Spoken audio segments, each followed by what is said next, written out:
sa ating Panginoon, sa kapangyarihan ng ating Panginoon. Amen. Diyos na makapangyarihan. Hallelujah.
babasahin ang salita ng Diyos na nanggaling sa awit 96 verses 1 hanggang 3. Sabi po dito, purihin natin si Yahweh. Awitan ng bagong awit, purihin natin si Yahweh lahat ng nasa daigdig. Awitan natin si Yahweh, ngalan niya ay sambahin. Araw-araw ginawang pagliligtas ay banggitin. Kahit saan ipahayag mo, si Yahweh ay dakila. Sa madla ay ipahayag ang dakila niyang gawa. Sige pa, ako tayo lahat po ay manalangin. Hallelujah, hallelujah, ikaw Diyos. Dito sa lupa tulad ng sa langit. Yes. Sapagkat ikaw ang aming Diyos na dakila. Yes. Ikaw ang gumawa ng mga langit at lupa. Kaya mararamdaman na ikaw ay sambahin at pasalamatan.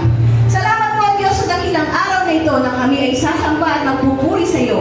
Salamat sapagkat muli kami ay narito buhay at may lakas upang makinig ng iyong mabuting mensahe.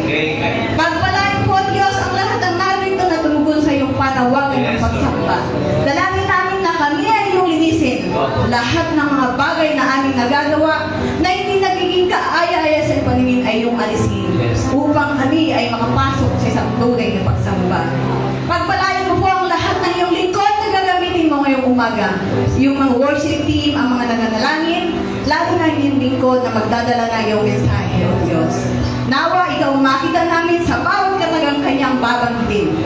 O Santong Espiritu, samahan mo kami sa aming gagawing pagsamba. Hipuin mo ang bawat puso namin ito upang kanilang madama ang iyong presensya. Yes. Salamat po Diyos sa dakilang araw na ito na iyong ginawa. Lahat ng papuri at pagsamba ay binabalik natin sa iyo.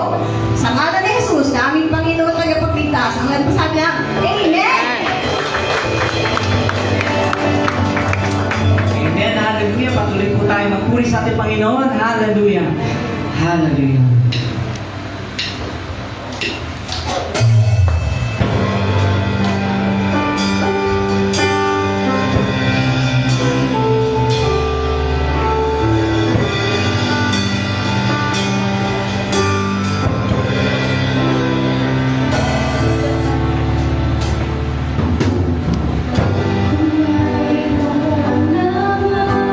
Ako sa limong buhay.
Amen. At dalangin din natin na napagpala din natin ating Panginoon sa ating mga ginawang pagpupuri. Amen. At dadako po tayo sa mga announcement. Nagpapatuloy po ang gawain ng ating Panginoon every Sunday at 9:30. So bago po mag 9:30, nandito na po tayo para tayo po ay magpalingon sa Panginoon. At ganoon din po, midweek service every Wednesday or prayer meeting at 6 p.m. Lahat po ay nangyayaan dahil tayo po lahat ay kabahagi sa pananalangin. Amen po. Dahil mas malaki po ang nagagawa ng panalangin pag marami po tayo nananalangin. Amen. At ganoon din po every department ay may fellowship po ng once a month. Men's department, women's, and youth department. So, by schedule po ng bawat leaders. At ganoon din po ang upcoming event sa Sunday na po ito. Excited po ba ang lahat? Yes, amen. Amen! Lalong-lalo na po ang mga couples dahil ito po ay couples night. Pero invited din po ang bawat youth para mas maganda na magkaroon kayo ng idea pagdating sa mga ganong stage ng ating buhay. Amen po. At may registration po ito, 250 per head. So sa couples, automatic, 500 po. At ang attire po para sa men ay coat and tie or formal. At para po sa mga kababaihan ay Sunday dress. At dito po ang meeting place at 1:30 dahil po at 2 o'clock dapat po andun na po tayo. Start na po yun. Amen po. Maliwanag po ba sa lahat? At ang isang mahalagang paalala din po, lalong-lalo na sa mga kabataan. Sa mga kabataan po, tingin po kayo sa akin. Paalala po ang ating mga cellphones at kung maaari ay pakitabi muna. Bigyan natin po natin ang pakikinig ng salita ng Diyos. Hindi naman po ito kahabaan, walang mawawalang malaking oras sa inyo. Sapagkat napakahalaga po ng pakikinig ng salita ng Diyos. Dito po tayo lumalago at lumalakas sa ating buhay espiritual. Kaya, mga youth, at para po sa lahat, pakitabi po natin ang cellphone or silent mode para po iwas distraction para sa mga nakikinig. Yun lang po at sa umagang ito, tinatawagan ko na po ang ating pastor. Dito, kaya yan.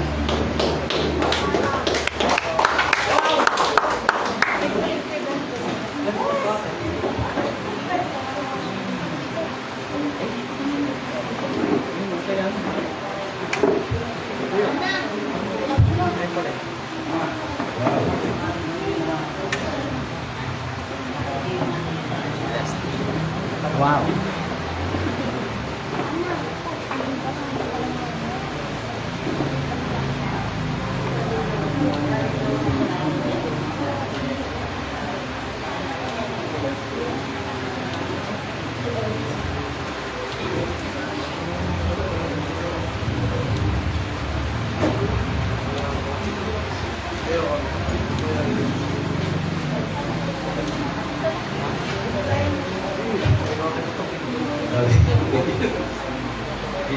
Wow!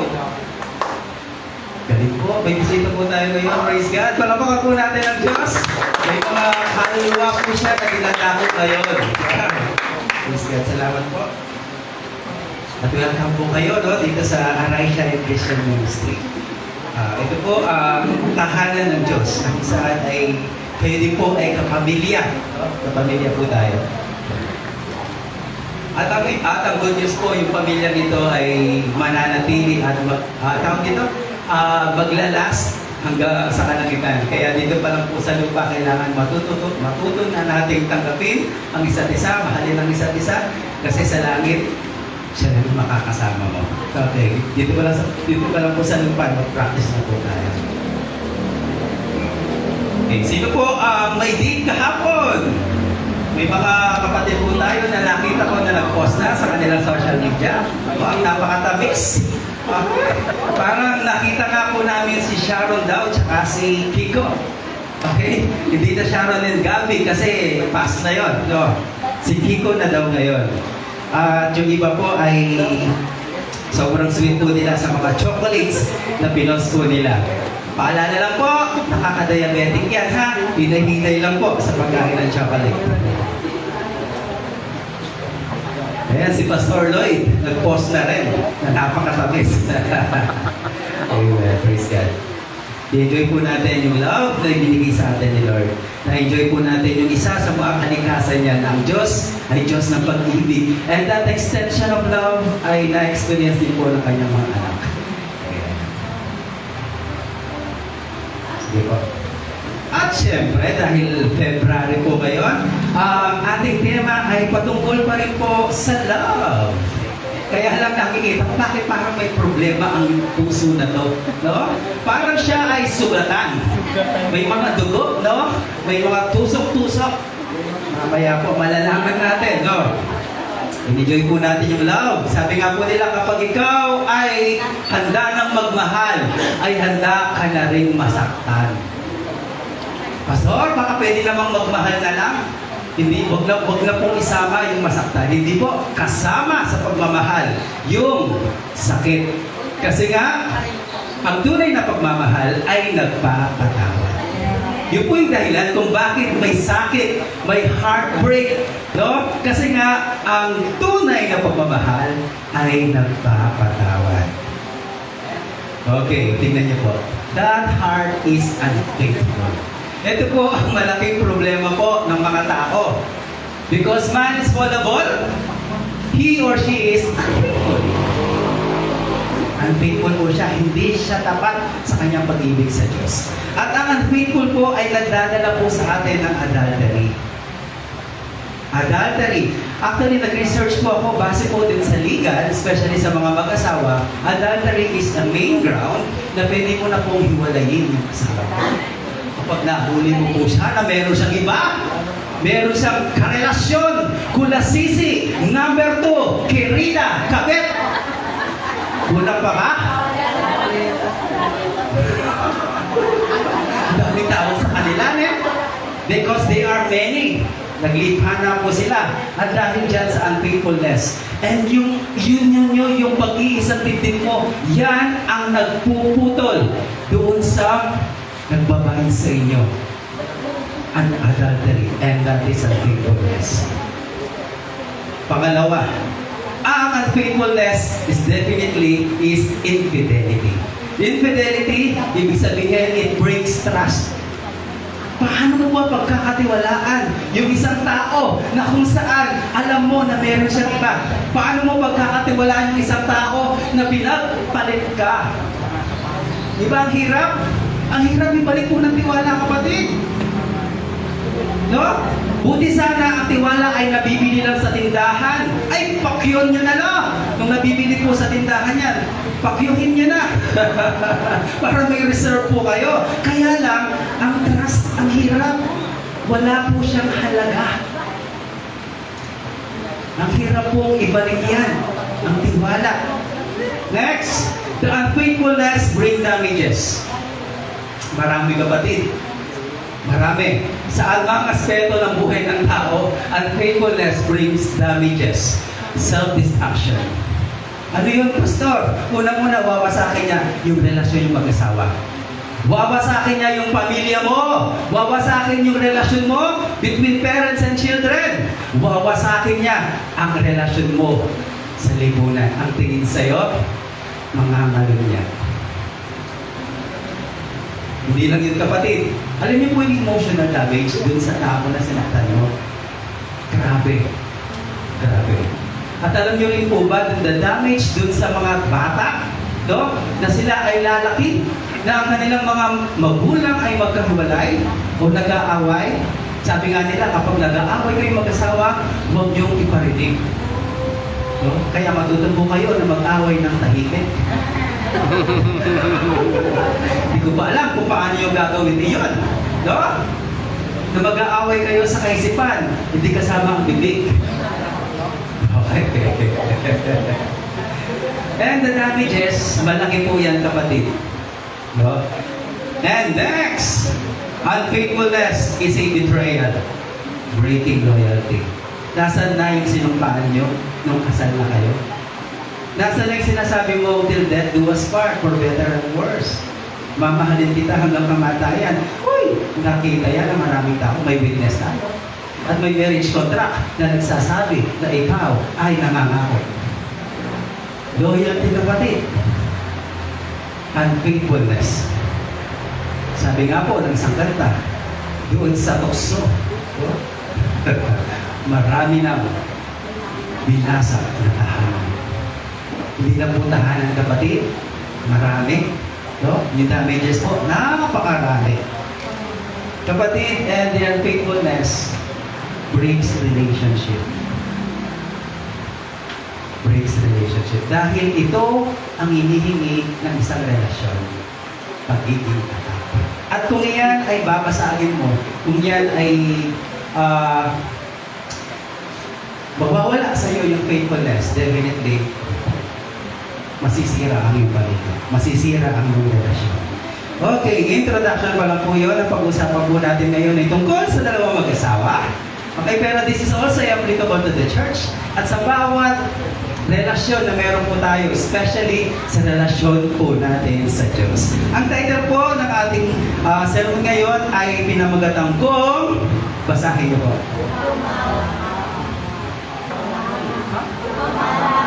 Okay. Sure? Tama. Sure? Okay. Kapag binasa po natin yan ay Ruhamo Emay. Dapat social po tayo ngayon. Okay. Pag binasa niyo po yan ay Ruhamo Emay. Ayan, yan po ay Hebrew word. Yan po ay galing sa Hebrew word na kung saan ay mamaya po natin i-reveal kung ano ang ibig sabihin. Okay lang po ba? Kaya makinig po kayo para mamaya mag-gets nyo yung title po natin. Okay. And this sermon is all about the painful but powerful picture of God's love. Wow! Contrast, kapatid. Contrast. May pain, may power. Tingnan po natin kung paano nagkasya yan doon sa pag-ibig ng Diyos sa bawat isa sa atin. So the faithful but the powerful picture of God's love. At ngayon, ang pag-usapan po natin is the love story of Prophet Hosea at si Gomer. Okay, kanina hindi nyo kilala. Now, I will introduce to you. This is Hosea, the prophet of God, and his wife, Gomer. Okay, napag-uusapan po natin ang kanilang love story.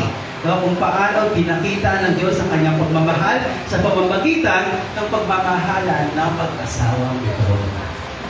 Okay. Disclaimer. O mamaya ko na lang po, i-disclaim yung love story po nila. O sige, ngayon na. Okay, the disclaimer about the love story. Ito po ay...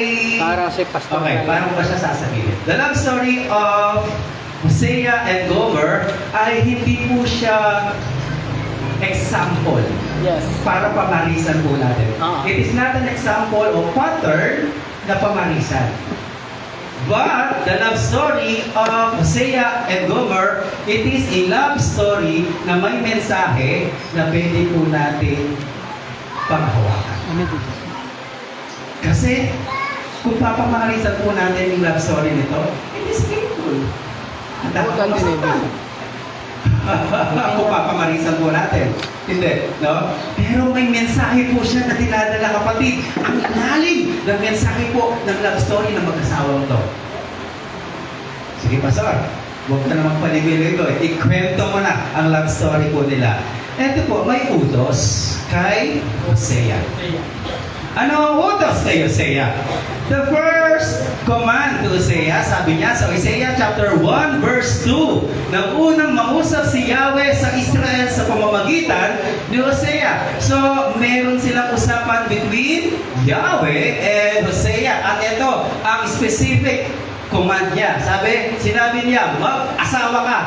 Ati, Pastor, mag-asawa ka lang. Mag-asawa ka ng isang babae, kaya lang may twist.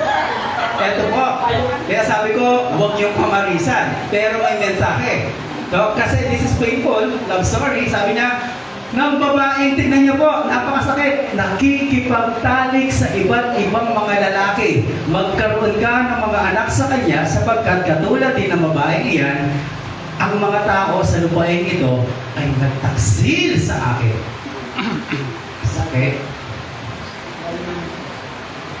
Ang inaanap natin, virgin. Hindi po yung nakikipagtalik o bayaran. Pero bakit ganun, pastor? Bakit ganun yung utos ng Diyos sa isang propeta niya? Mag-asawa siya ng isang babae nakikipagtalik sa iba't ibang lalaki. Uy, painful. Pero, that is the first command. Nangyari na nga. Napangasawa po niya si Gomer. Okay? In short, bumuo po sila ng pamilya.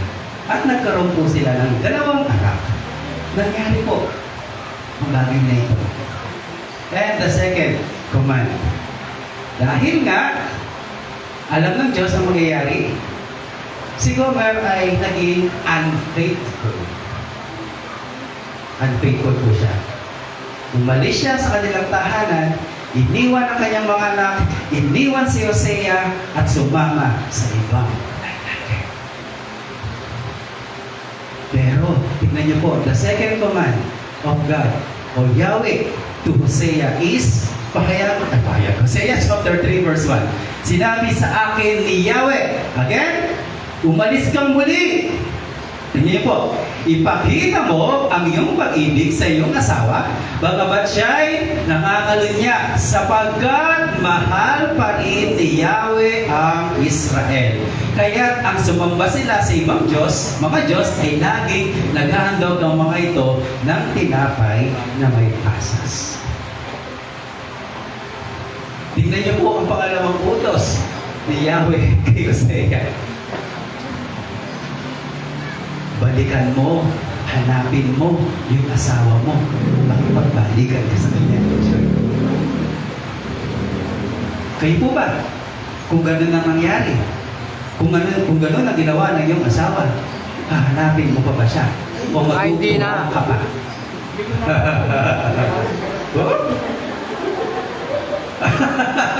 sabi ni Tameto, subukan. Kapatid, napaka-painful po. Especially sa isang lingkod ng Diyos, sa isang propeta, tapos ganito yung uuutos sa'yo, napakasakit mo. Bilang isang tao na nagawa ng masama o binitray, dinamage, infidelity, unfaithfulness. Diba? Napakasakit ng kapatid. Susunod ka pa ba? So yan po ang ating pag-uusapan ngayon. Introduction ulit. Pangalawang introduction. Lately lang po siguro 2 days o 3 days ago. Kaya past few days, nakita ko po sa Facebook ang interview po ni Berwin Mayley. Kilala niyo po ang artista na komedyante? So, Berwin Mayley.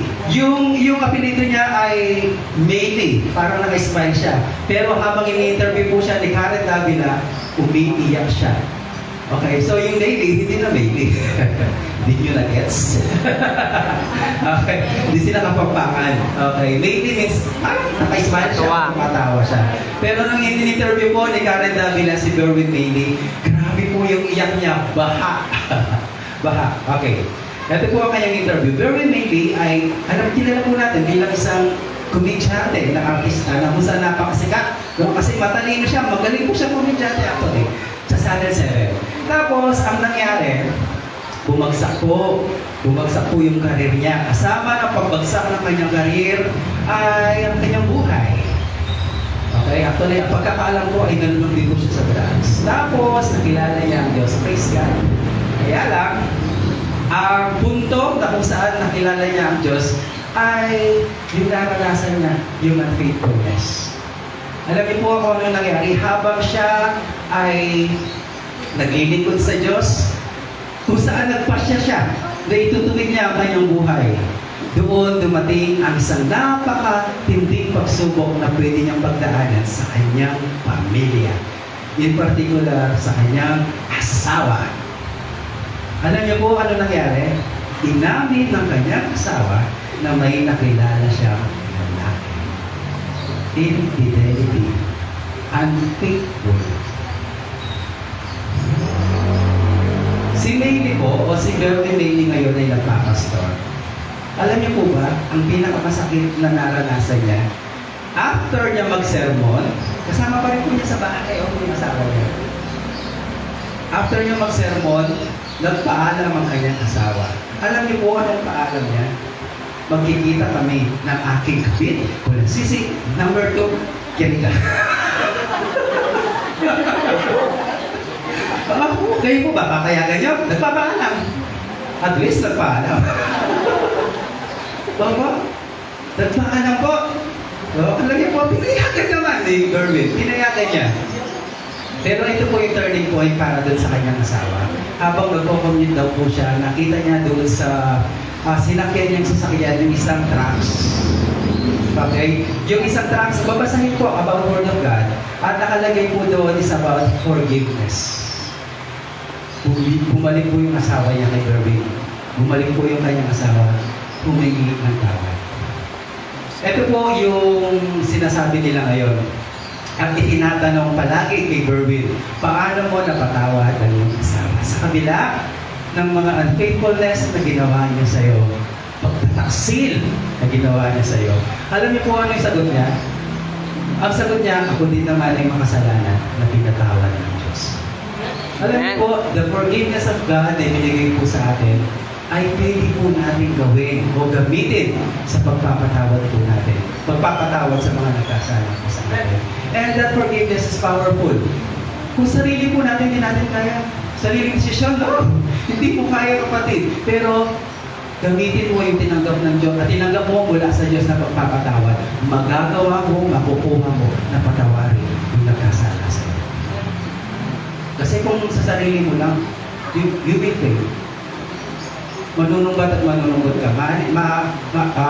Sisisihin at sisisihin mo siya. Tapos sabi niya, wala po siyang narinig sa akin ng sumbat, paninisi, o masasakit na salita. Wala daw po. Natili pong tahimik si Berwin.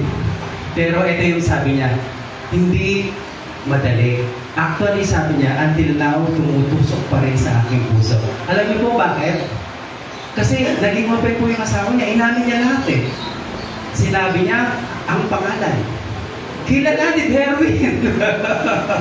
Okay, kinwento niya kung saan sila pumupunta. Alam ni Berwin yung mga lugar na yon. Kaya, tingnan niyo po, ang sakit para sa part niya.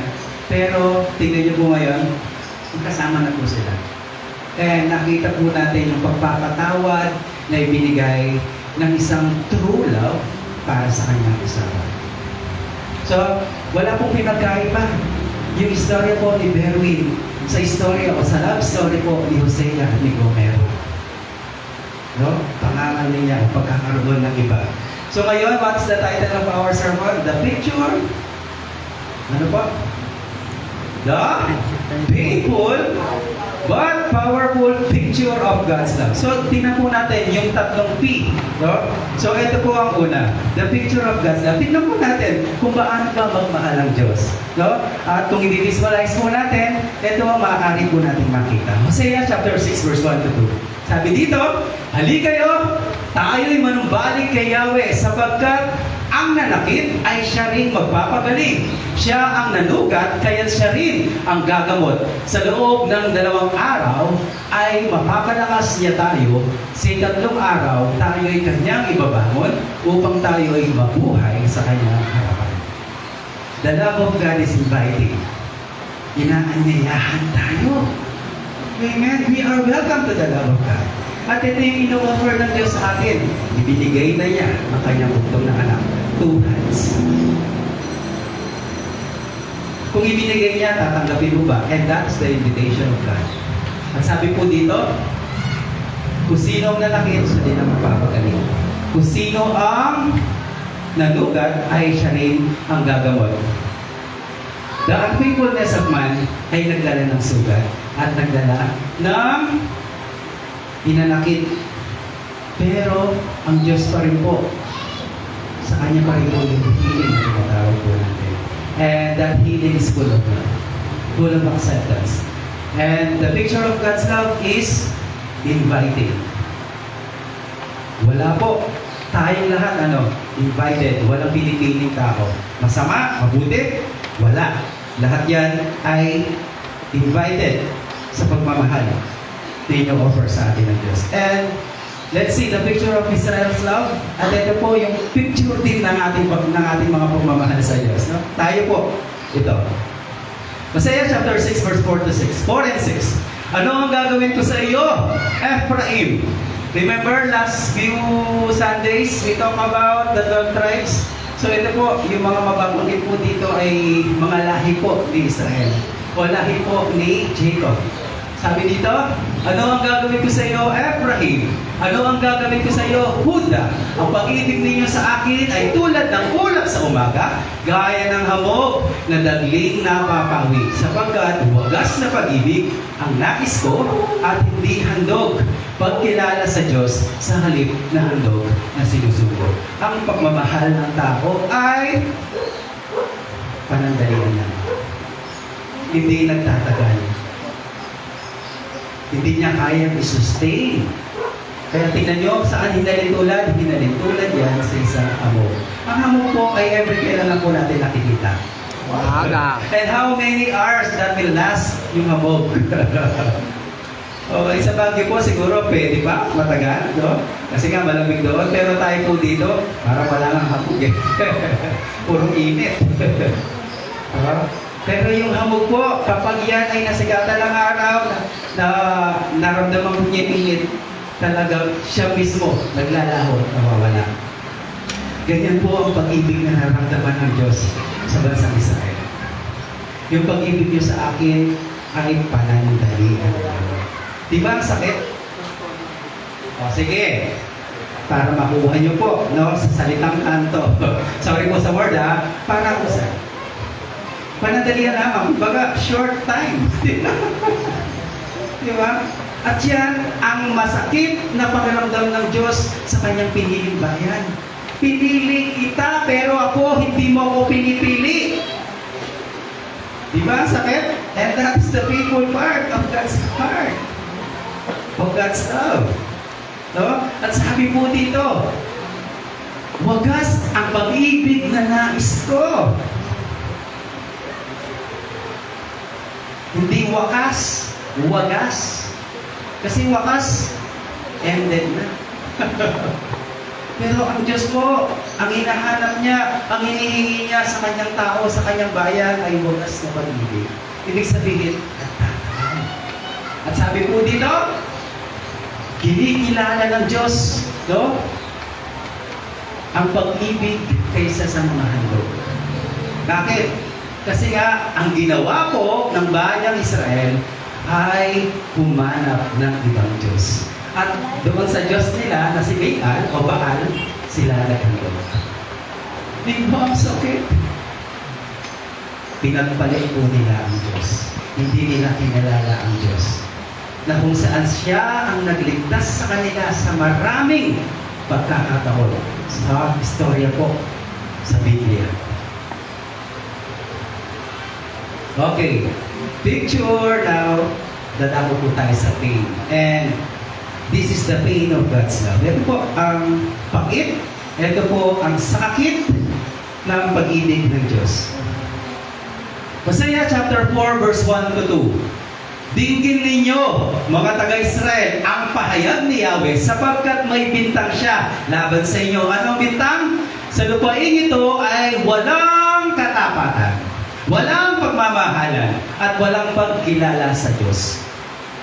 Sa halip ay laganap ang pagtutungayaw at pagsisinungaling, pagpatay, pagnanakaw at pangangalunya. Nilalawag nila ang lahat ng batas at sunod-sunod ang mga pagkamaslang. Anong klaseng buhay yan, kapatid? Wala silang Diyos. kung yan po ang buhay na meron ang Israel, wala na silang Diyos. At kung may Diyos man sila, Diyos ng kadiliman. Kasi dito po ang nagaganap. No? taliwas sa karakter ng Diyos.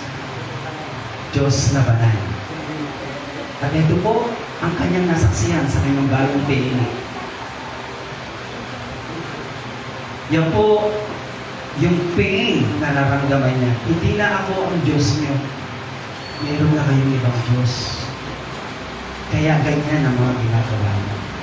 Hindi sa akin yan. Sa ibang Diyos yan. Pangalawang pain. Ito po yung pangalawang sakit ng pag-ibig ng Diyos na naramdaman niya.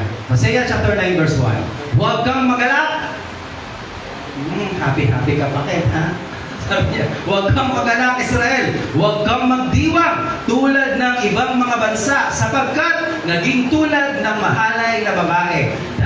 Tinalikuran mo ang iyong Diyos at nakikipagtalik sa iba't ibang lalaki. Ikinatuwa mo ikay isang babaeng bayaran kahit sa ang lugar, ikay sinisiligan.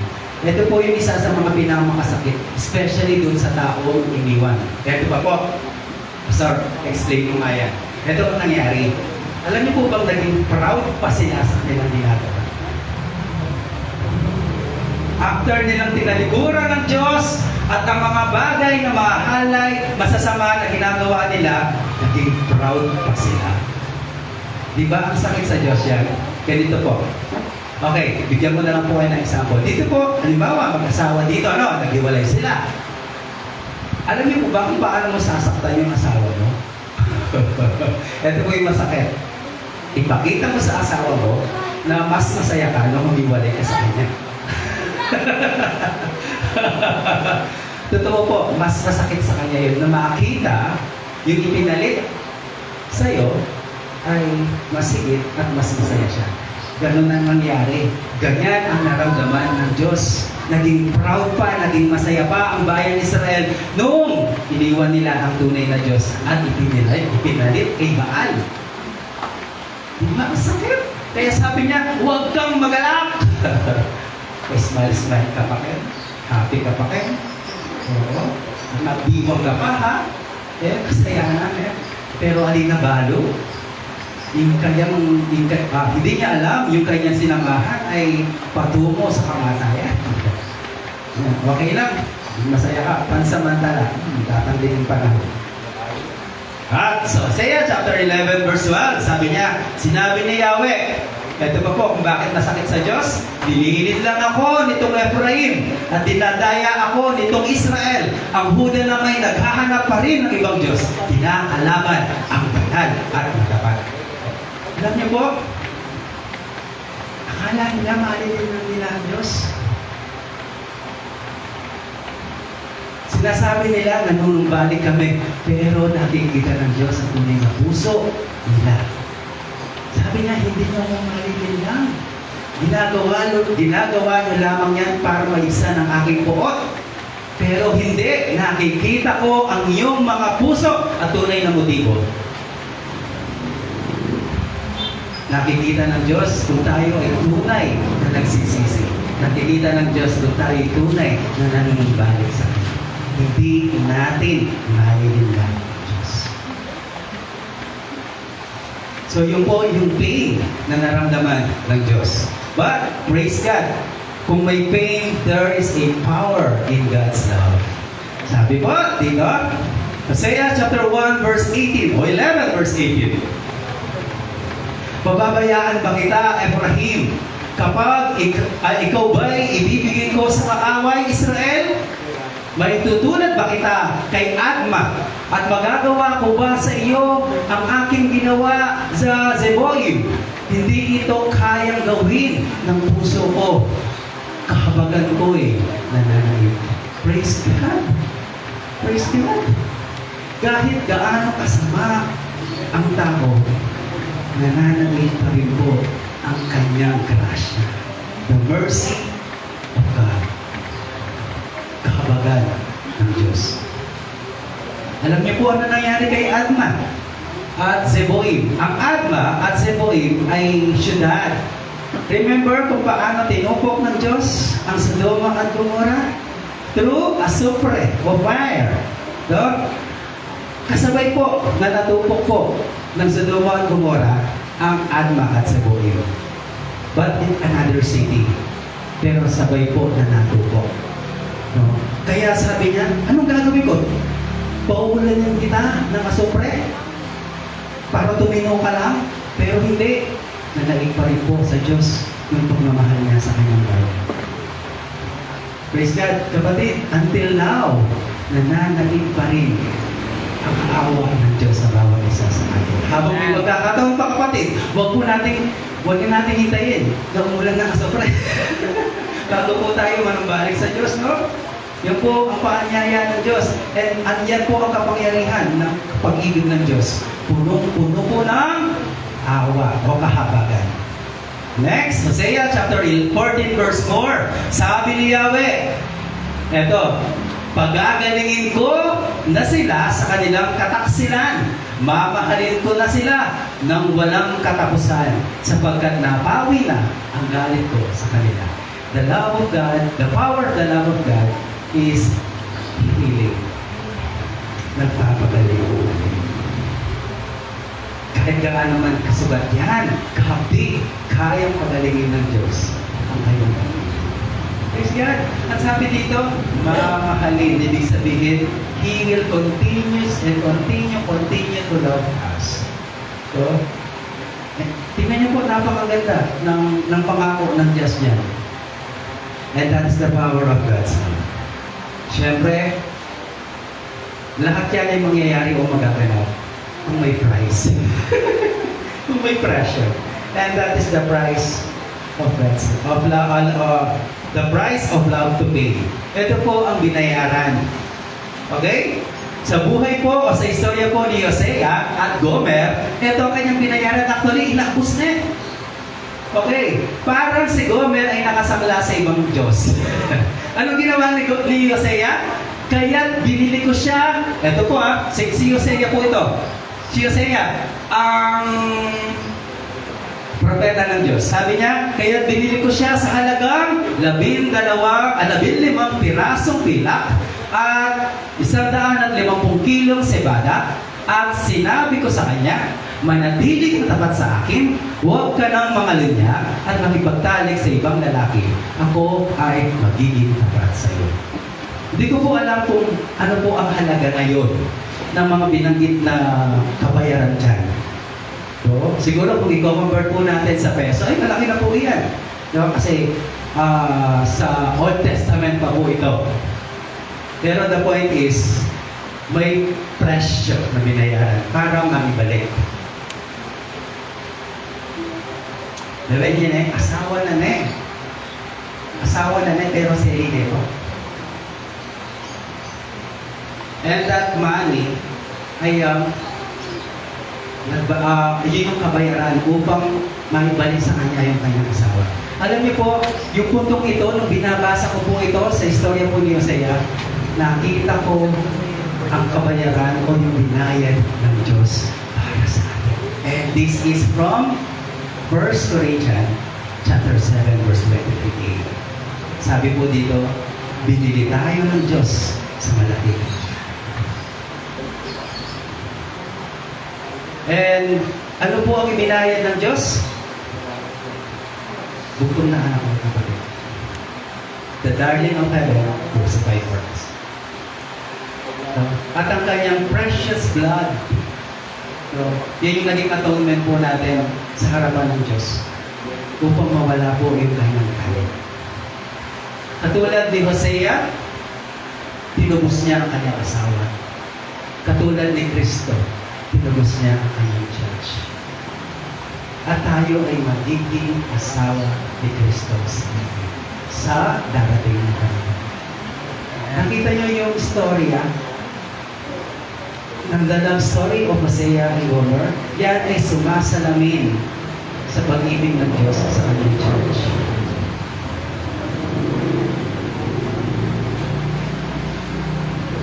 Praise God, may pangako po ang Diyos. Sa pagpapahayag po ng pag-ibig, hindi po nawawala yung vow.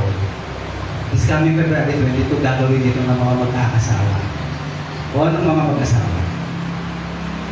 And praise God, from the book of Hosea, ay nagbigay po ng vow ang Diyos sa kanyang tao.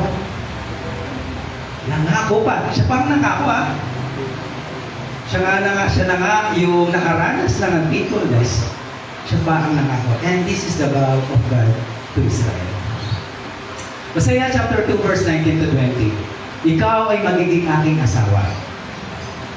Magpakailanman Israel. Mabubuklod kayo o tayo sa katuwiran at katarungan, sa wagas na pag-ibig at sa pagmamalasakit sa isa't isa. Sa 20, ikaw ay magiging tapat kong asawa at kikilalanin ko mo ako na si Yahweh. Tingnan niyo po ito. Kahahabagan ko sino po? Ruhama, at sasabihin ko kay Loema, kanina sila. Ikaw ang aking bayan, at tutugon naman siya, ikaw ang aking Diyos. Kapatid, ito ang dalawang anak ni Gomer at ni Hosea. Alam niyo po, nagbunga ang taksil na pag-ibig ni Gomer. Nagbunga ng dalawang anak, isang babae at isang lalaki. Ang babae dyan ay si Lo-ruhama. O Lo-ruhamo. Lo-ruhamo. Ito po, ang ibig, the exact translation of Lo ay no. It's negative. Ang exact translation po ng Ruhama is mercy. So, ano ngayon ang pangalan ng anak na babae ni Gomer? Mercy. No mercy. Ngayon, ang anak na lalaki naman ay Lo-emai. Ang Emai ay bayan. Anong ibig sabihin niyan? Kung Lo-emai, hindi ko bayan. Okay? Ikaw ang aking bayan. Pero tingnan niyo dito, ito po yung bunga ng pagtataksil po, no? Nagkaroon sila ng dalawang anak. Pero, tingnan niyo po ang naging pangako ng Diyos. So, from negative, gagawin mo ng maganda. Sabi niya, ikaw ang aking bayan, at tutugon naman siya, ikaw ang aking Diyos. Kaya nga, ito po ang title po ng ating sermon ngayon. Ruhamo ay Emai. Ibig sabihin, ang aking bayan na tinahabagan. Nawala po yung love. Nawala po yung love. Napawi na kapatid ang galing ng Diyos. Kaya ngayon, masasabi niya sa bayang Israel, ikaw ang aking bayan. Diba, pagtanggap yan, katulad ng isang mag-asawa, ikaw ay aking asawa. Parang ito po yung exact translation na sinabi ng Diyos, pangako ng Diyos sa bayang Israel, ikaw ang aking bayan. Kapatid, ang sarap marinig yung mga salitang ito na manggagaling sa Diyos. So, sige po, lahat po na nagmamahal sa Diyos, tayo po ngayon ay tumayo. Meron pong familiar song. So, alam ko po, alam niyo po yung kantang ito.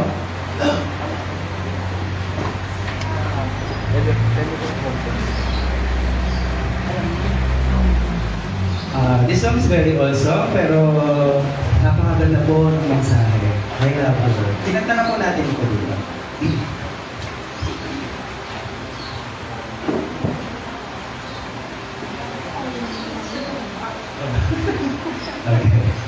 Okay, praise God.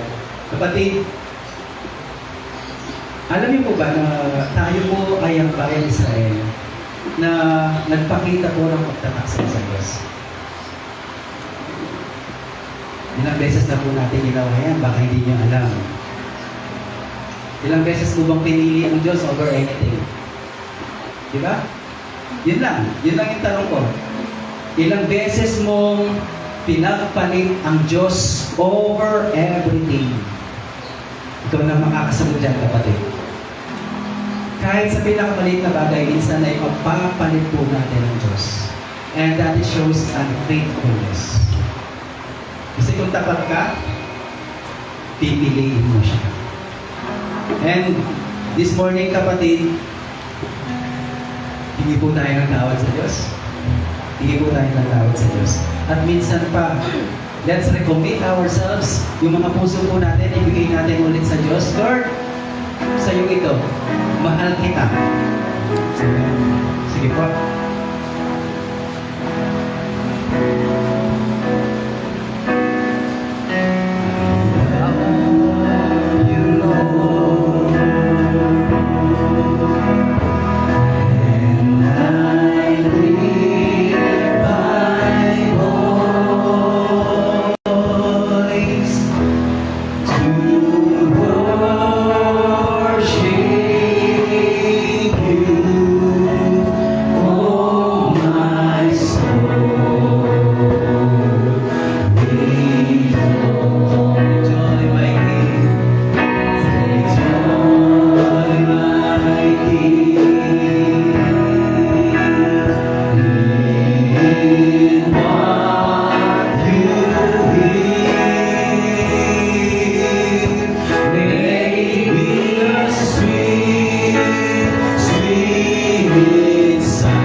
Kapatid, sige po.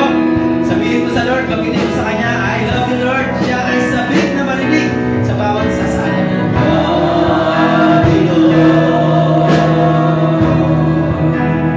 And I give my voice to worship you. Oh my soul, rejoice, rejoice. Take joy, my King.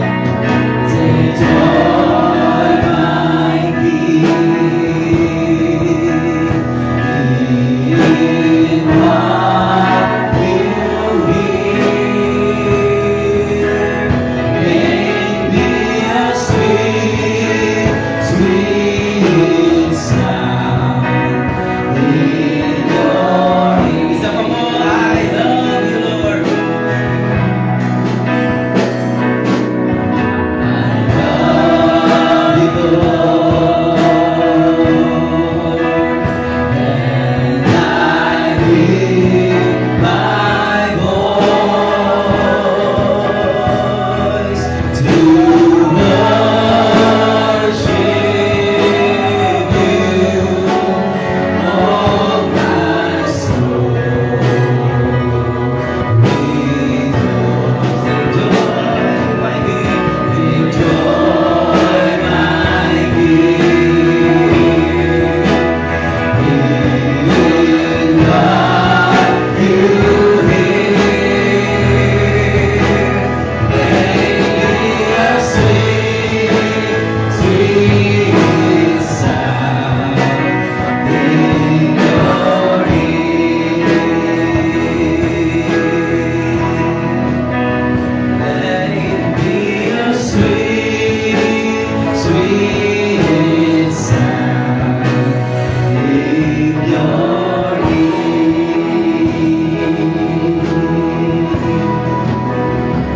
let it be a sweet, sweet sound.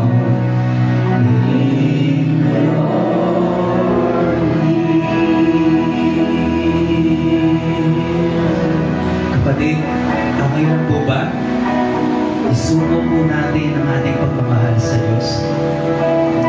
Taas po natin ang ating mga kamay, kapatid. Lord, nakikita mo, O Diyos, ang dalawang kamay na nakataas ngayong umaga. Ikaw nakababatid, Panginoon, ang laman ng aming mga puso. At nawa, O Diyos, matagpuan mo na ang pusong ito ay nagmamahal sa iyo. Lord, patawad. Naging unfaithful kami, Panginoon, sa iba't ibang kaparaanan. Sinasadya, hindi sinasadya. Maliit o malaki, Panginoon, yung pagkakasala namin sa iyo. And that it shows unfaithfulness to you. Lord, patawad, Panginoon. Nasaktan ka namin. Patawad, Panginoon, dahil hindi kami naging mabuti, Panginoon. And praise God, kahit kami ay napakasama, kahit nasaktan ka namin, Panginoon, patuloy mo kaming tinatanggap. Binayaran mo, O Diyos, ang bawat isa sa amin ng iyong banal na dugo, Panginoon. Lord, salamat, O Lord. And that's the blood of Jesus ay napaka-precious, Panginoon. Hallelujah. Lord, minsan pa, Panginoon, tulungan mo na maging tapat kami, Panginoon, sa bawat isa sa atin. Dahil ito ang gusto mong makita, O Diyos, isang tapat na puso na tunay na nagmamahal sa iyo, O Diyos. Hallelujah, Jesus.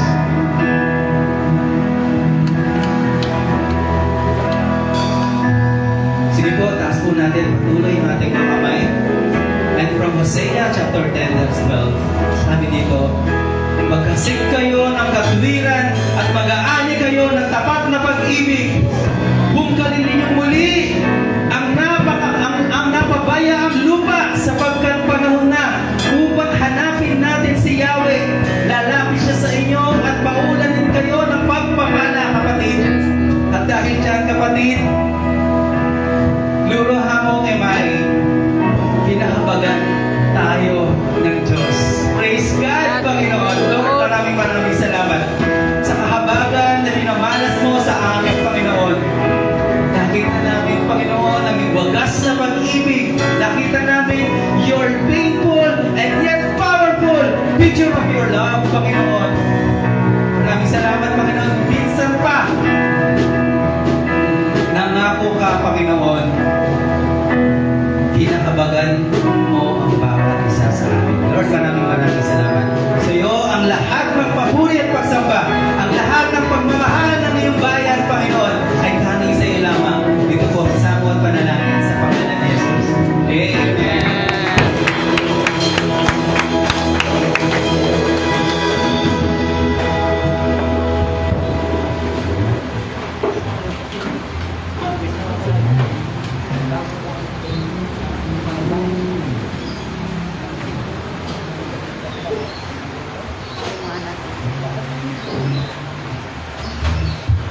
Praise God. Wow. Praise God kasi ngayong February 15 ay meron po tayong mga bisita. And hindi po natin kailangan palampasin ito na i-appreciate po sila. I-welcome po natin sila dito sa church. Amen. Every third Sunday of the month ay ito po ang ating Sunday ng evangelism week or Sunday. Kaya nga po, i-encourage namin kayo na magyaya po, no? Para dumami po tayo dito at para dumami pa po yung pamilya ng Diyos dito sa Aray Shine. Sige po, hinihiling ko po, okay lang po kahit tumayo na lang po kayo para nakita po namin ang iyong mga magagandang mukha. Praise God. Tama po ba na si Sister Susan ang nag-invite? Wow! God bless you, ate. Okay. Sabi po dito, ang pangalan ay si Nanay Rose Aguilar. Okay.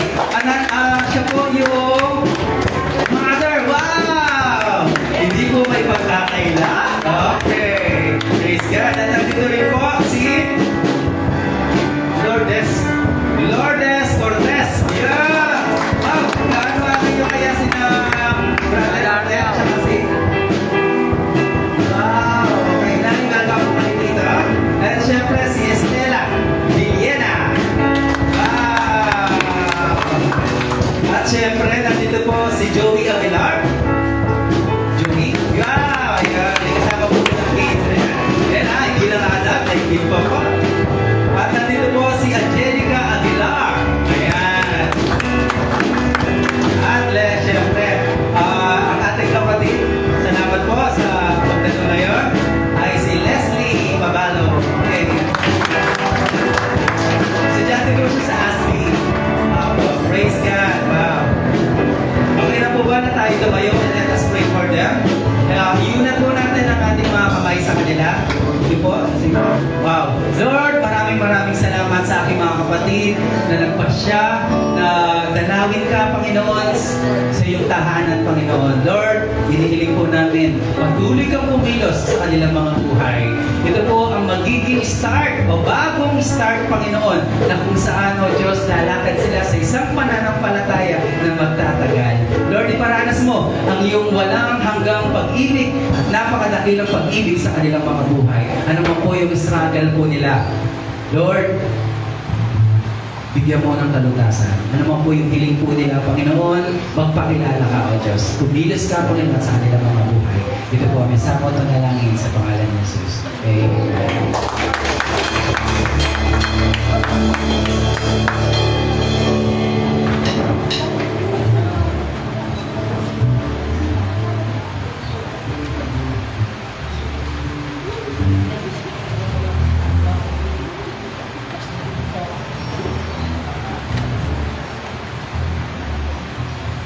Sa lahat po ng bago ngayon, welcome to Aresian Christian Community.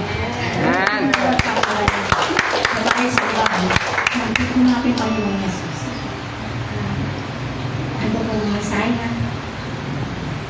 Sa kabila ng ating karamihan, pero si Lord, lagi siyang dapat sa kanyang pagmamahal sa atin. Bago po mag-pray, sabi po ng Deuteronomy chapter 8, verse 18. Subalit alalahanin ninyo si Yahweh na inyong Diyos ang nagbibigay sa inyo ng lakas upang yumaman kayo. Ginagawa niya ito bilang pagtupad niya sa kanyang mga pangako sa inyong mga ninuno. Sige po, let's pray. Hawakan po natin ang ating mga kaloob. Ito mga tayo sa offering. At iipon natin ang pag-umbay sa ating Panginoon, kaya tayo lalo pang pagyamanan sa pinansyal, pagyamanan sa kalakasan at pinay, at sa pakikisalamuha sa mga tao, ibahagi ang kanyang salita. Hallelujah, hallelujah. Dakila namin Diyos Ama, pinupuri ka namin, pinapasalamatan, dinadakila sa buhay ng bawat isa. Salamat po Panginoon sa inyong salita. Siya sa atin, palagi po ninyo ang aming mga puso, ituloy mo kami. Sa kabila ng aming mga kakulangan, Panginoon, subalit ikaw, kailanman di ka nagtutulang sa amin. Salamat po, Panginoon, sa kalakasan. Kami kung saan man po namin kinuha ang aming mga source of income, ito na po yung business o gawa ng aming mga kamay. Pagpalayo mo po, Panginoon, upang patuloy kami makapagbigay sa bahay sa bahay. Alam po namin lahat ng anumang meron kami ng gagaling ito sa inyo. Ito po yung aming malikom na pera, Panginoon, ay magamit naman ng tama sa inyong bahay sa bahay. Maabot ang dapat maabot, Panginoon. Salamat, Ama, sa patuloy na pagpapala mo sa bawat isa. At aming mga buhay, Panginoon, ibibigay po namin ng tunay na living testimony sa inyo, Panginoon. Lagi po kami tulungan, Panginoon, sila sa atin at samahan sa araw-araw ng aming pamumuhay, sa aming mga pinagkukunan. Ito po ang aming dalangin sa banal na pangalan ng si Jesus. Amen. Amen! Hallelujah! Sino na po mga pinagpala dito? Amen. Pinagpala po tayo lahat sapagkat ang Diyos natin sinasamba ay tapat sa atin. Bagamat nagkasala tayo, nandiyan ang pagpapatawad ng Diyos. Amen? Sige po, hinahanya niya ako po bawat isa na tayo tanggapin natin ang basbas ng Panginoon. Panginoon, muli maraming salamat po sa araw na ito na pinadama mo sa bawat isa ang iyong pasensya, ang iyong pagmamahal po, Panginoon, ang iyong katapatan. Lord, salamat po na sa araw na ito na ibinahagi mo din ang ipagpapatawad sa amin na kami may naging unfaithful sa iyo. Pinupuri ka po namin, O Diyos. Minsan pa, O Diyos, ingatan po ang bawat sa basbasan po, Panginoon, hanggang sa aming pansamantalang paghiwalay, O Diyos.